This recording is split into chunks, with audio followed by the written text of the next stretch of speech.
Eccoci all'ultima parte di 7 in punto per questa mattinata e andiamo ad occuparci di referendum. 22 ottobre, referendum consultivo per richiedere le competenze che il titolo quinto della Costituzione, l'articolo 116-117, affiderebbero alle regioni. Qui con me Simonetta Rubinato, deputato del Partito Democratico del Comitato Veneto Vivo per il sì all'autonomia. Buongiorno e benvenuta. Buongiorno a voi. 18 comitati del sì, 4 per il no.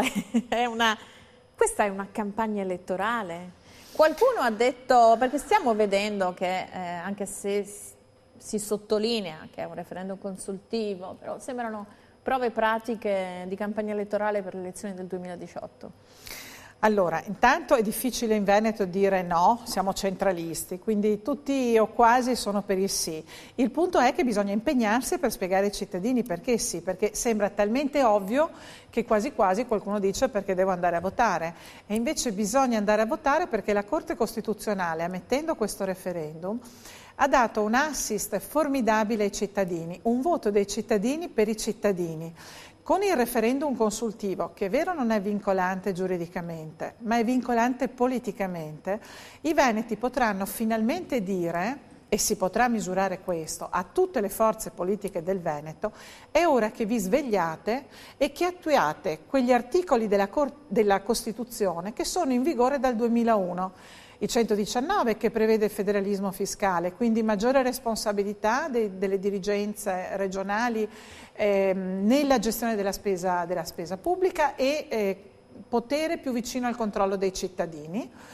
E il 116 terzo comma che è scritto in Costituzione da 16 anni, questa possibilità per le regioni ordinarie di avvicinarsi alle regioni a statuto speciale nell'avere più competenze e le relative risorse per gestire le risposte ai problemi del territorio più vicine ai bisogni dei cittadini, eppure è un articolo che nessuna regione è riuscita fino ad oggi ad attuare. Questo perché, certo, visto che lei appunto è certo, nel cuore del Parlamento, perché qualcuno dice cosa serve andare a esprimere un parere che è abbastanza ovvio, ma non è ovvio soltanto in Veneto, in Lombardia, perché anche l'Emilia Romagna con un percorso diverso alla fine, senza una consultazione, va a richiedere delle competenze. Allora perché non lo si è fatto prima? Perché allora c'è una debolezza della politica che secondo logiche centralistiche, anche a volte sono molto forti gli apparati centralistici, no? Gli interessi molto forti che preferiscono dialogare con il potere centrale piuttosto che in un potere più diffuso e più appunto soggetto al controllo dei cittadini. Ecco, allora la politica ha fatto anche le norme, le ha messe in Costituzione, ma non è riuscita ad ottenerne l'attuazione, anche perché le logiche dei partiti in Italia sono logiche pure di livello nazionale e quindi è difficile attuare un cambiamento che richiede una completa rivisitazione della spesa pubblica, eliminando sprechi, interessi clientelari, filiere anche di clientele politiche. Il federalismo fiscale richiede responsabilità, richiede dire ai cittadini tu sindaco, tu presidente di regione, tu governo nazionale, hai queste competenze, pago queste imposte a questo livello e verifico come sono spesi i miei denari. Invece oggi abbiamo che l'80% delle tasse che pagano i cittadini vengono raccolte dallo Stato centrale e poi siccome la spesa è soprattutto sui territori, penso a sanità, scuole, trasporti, assistenza, è lo Stato che redistribuisce questi denari lungo lo stivale, in parte a fini di solidarietà, in parte purtroppo finiscono negli sprechi che noi sappiamo. Per cui questo cambiamento messo in Costituzione nel 2001 doveva servire proprio a questo, a passare dalla finanza derivata al federalismo fiscale, alla finanza autonoma. La Corte dei Conti, nel 2015 ha fatto i conti e ha detto non ci siamo mossi di un passo dal 2001 ad oggi. Allora, se la politica è debole e non ce la fa, occorre la spallata, quella che io ho intitolato appunto il mio libro, occorre la spallata democratica dei cittadini. Prima non era possibile, Perché questa dovrebbe essere una spallata se sappiamo che essendo un referendum consultivo potrebbe essere uno dei nostri vox che facciamo giornalisticamente, ipoteticamente andando a intervistare tutti i veneti che hanno diritto di, per età anagrafica di esprimere un'opinione, perché dovrebbe dare una spallata se tanto dal 23 di ottobre c'è un iter complicato, discussioni, tavolo di trattative, la legge che in qualche modo deve essere riconosciuta da tutti e due rami del Parlamento, perché non serve questa legittima, che poi, aggiungo anche, portabandiera di questo referendum è un presidente della regione che è stato eletto con un ampio consenso, quindi in qualche modo già questa elezione poteva essere un elemento determinante per far sentire la sua voce. Ha bisogno di una corale partecipazione di tutti i veneti, opposizione compresa, di cui infatti tra i comitati del sì c'è una fetta ampissima dell'opposizione. Allora, assolutamente sì, perché il presidente Zaia, che ha vinto le elezioni con notevole successo rispetto anche alla candidatura messa in campo del Partito Democratico, una percentuale molto più ampia del quorum. Però se andiamo a misurare i numeri, i voti, gli elettori che hanno diritto al voto in Veneto sono 4 milioni. Il presidente Zaia ne ha raccolti, con un enorme successo, ma ne ha raccolti 1.200.000. Per fare il quorum servono più di 2 milioni di voti. Non basta la Lega, non basta Zaia.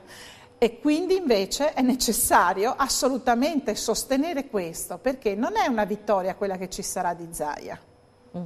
Sarà una vittoria dei veneti, i quali il giorno dopo, se saranno andati a votare, avranno messo Zaia, anche Zaia, con le spalle al muro in qualche modo, perché questo gli imporrà, lo dice la legge regionale che ha stabilito questo referendum, gli imporrà il dovere, la necessità di presentare un programma di negoziati da discutere con il governo nazionale e una proposta di legge statale per il trasferimento delle competenze e la richiesta delle risorse relative.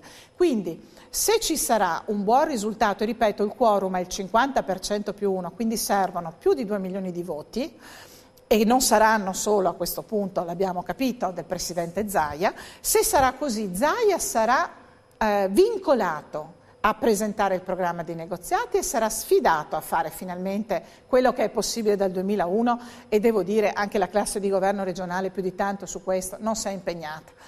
E dall'altro, le dico per mia esperienza, io che sto in Parlamento dove siamo tra Camera e Senato 1000 parlamentari, la voce di chi come me in questi anni ha sempre sostenuto che il Veneto ha bisogno degli strumenti dell'autonomia per essere competitivo anche con le regioni del nord Europa, per dare risposte alle necessità delle nostre famiglie e delle nostre imprese, per un po' più di equità fiscale, perché noi siamo contributori netti al Paese con un residuo fiscale che, dice la CGIA di Mestre, di circa 15 miliardi, mentre siamo da 20 anni ultimi nelle classifiche che fa la Ragioneria dello Stato sulla spesa pubblica che lo Stato investe per i bisogni dei cittadini veneti. Stiamo parlando di 2.800 euro pro capite l'anno spesi dallo Stato in Veneto, quando ne sono spesi quasi 5.000 in Friuli Venezia Giulia, più di 7.000 a Trento e Bolzano, ma non solo, anche in altre regioni ordinarie si spende molto di più. La media di spesa pro capite in Italia dello Stato a cittadino è oltre i 3.500 euro.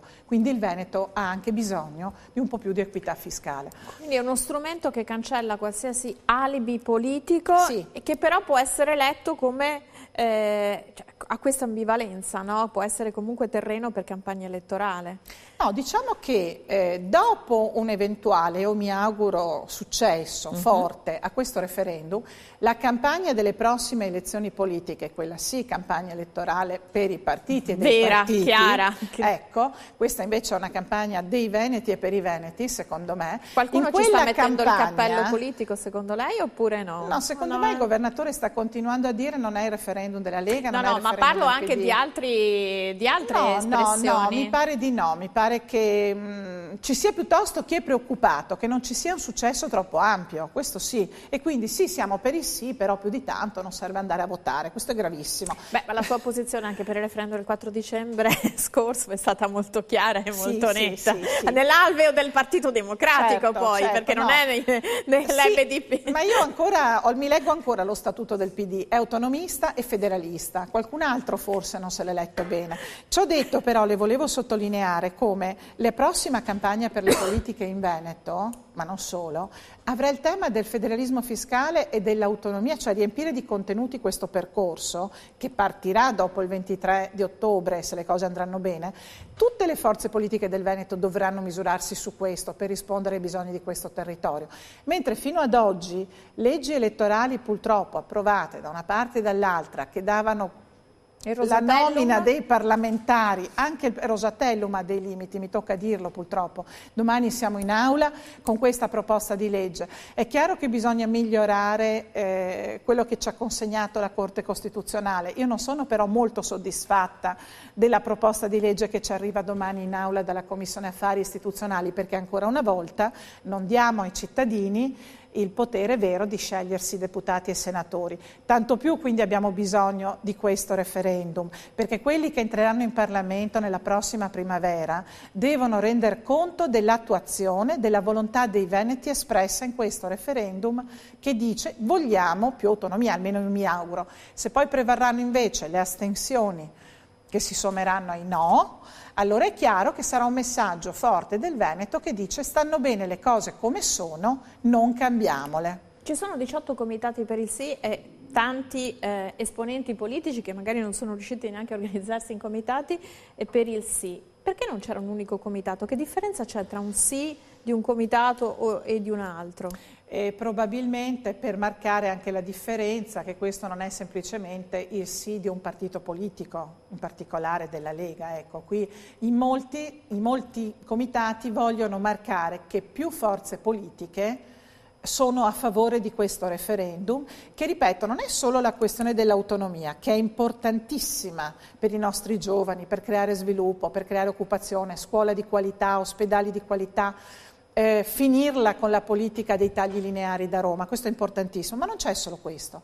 La Corte Costituzionale nel 2015 fa una sentenza storica perché introduce in qualche modo con questa sentenza in Italia il referendum consultivo, quello che c'è in Svizzera per capirci, cioè uno strumento attraverso il quale i cittadini possono dare l'orientamento alla politica. Quindi un esercizio di voto nel corso di una legislatura, la possibilità di intervenire. Potrebbe anche essere utilizzato su altre tematiche sensibili in futuro. Fino ad oggi non c'era. Quindi una presenza. Spero che i cittadini dimostrino che hanno capito l'importanza di questo referendum, perché potrebbe essere utile anche un'altra volta su altri temi importanti. Io ringrazio il deputato Simonetta Rubinato del Partito Democratico, Comitato Veneto Vivo per il sì all'autonomia. Si conclude questa edizione di 7 in punto, torniamo domani mattina. Grazie, arrivederci.